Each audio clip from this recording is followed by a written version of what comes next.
Can you give us some general views of impact of climate change that you and your organization can observe along the Golden Line, and especially how the socio-economic yeah, condition and those impacts of climate change on socio-economic in the regions?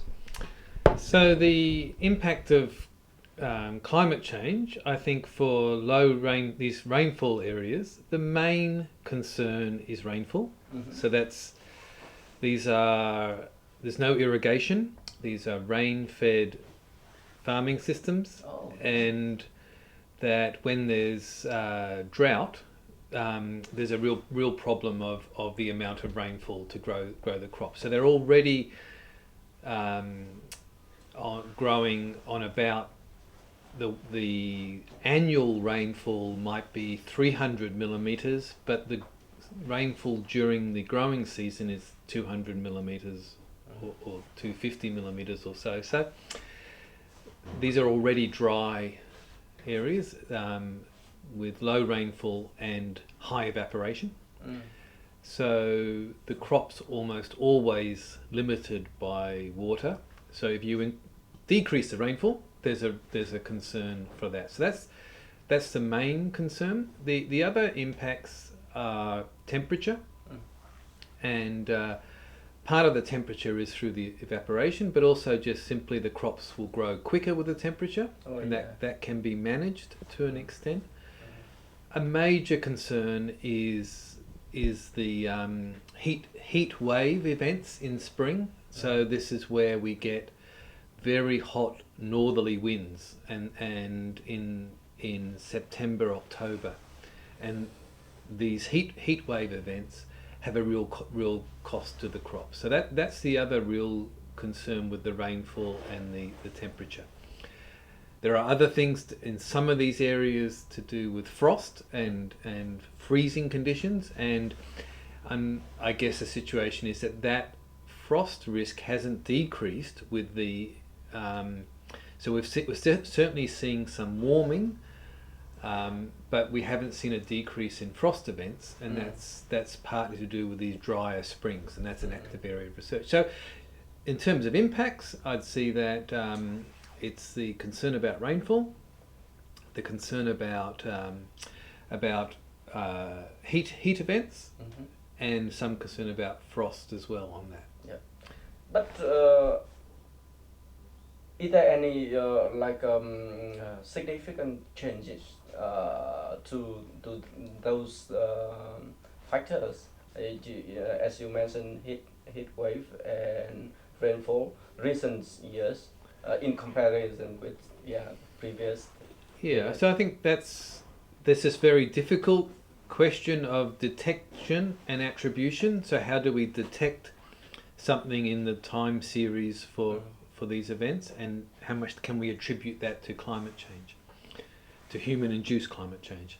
And I'd see in Australia as elsewhere, mm-hmm. there's a lot of confidence about the rise in temperature and the warmer temperature. Mm-hmm. And with that comes the spring heat events, which is part of that, although there's a weather component that as well.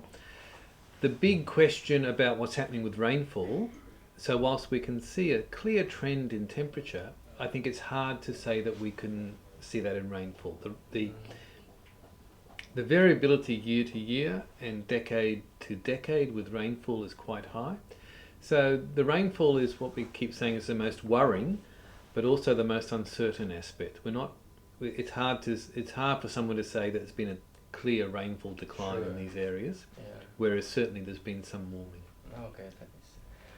And our second question is how South Australia in general and the agricultural sectors in particular of the state respond to climate change, and can we learn something from the bond of the Golden Line?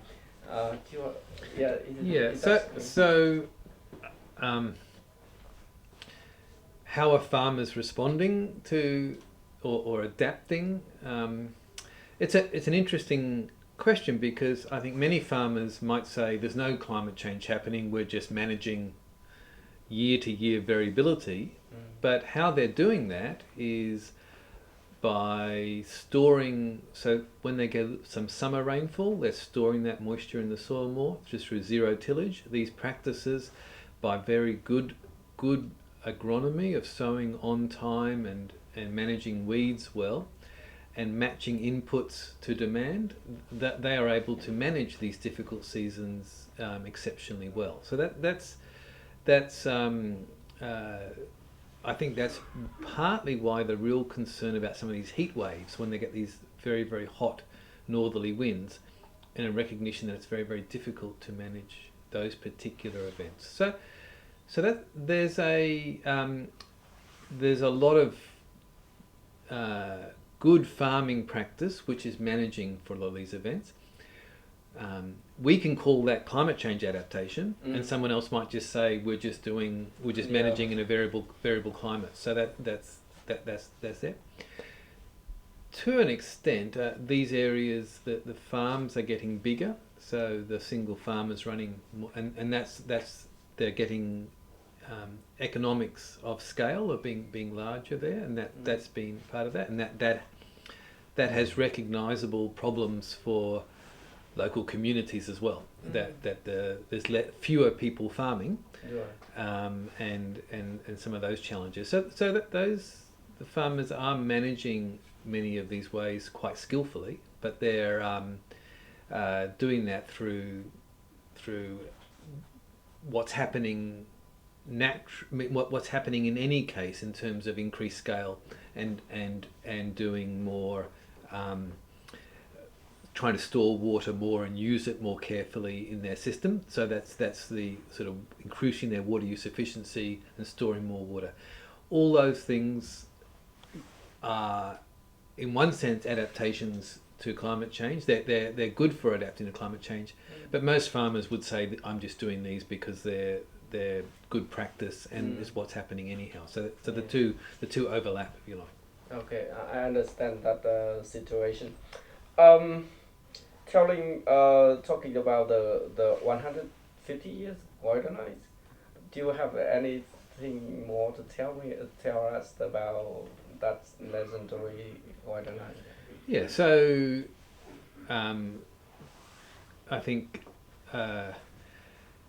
Goida was an exceptional person and very, very, very forward thinking in drawing this line, and really in the 1860s thinking about the reliability of rainfall. So there's a woman, Janice Sheldrick, who's written a book on Goida, and also a book chapter called The Unreliable History of Gaudi's Line of Reliable Rainfall. So what Janice Sheldrick is arguing is that what Goida recognised was that it was about risk and reliability, not saying you cannot grow wheat north of this line and you can grow wheat south of this line. You can go outside of Goida's line. When you go outside of Goida's line, it's just riskier. The chance of so it's not saying you can't grow wheat north, and many farmers are doing that, but you need a different business model. You need to be able to manage that better and under those conditions. So that's what I think was Goida's real contribution, was this understanding of risk and so on. I think he would be surprised that we're interested in exactly where his line is on a map and so on. More the concept of there being as you move across an environmental gradient, a riskier area and a less risky area, and we need to manage things differently on either side of that. Okay, yeah. Thank you.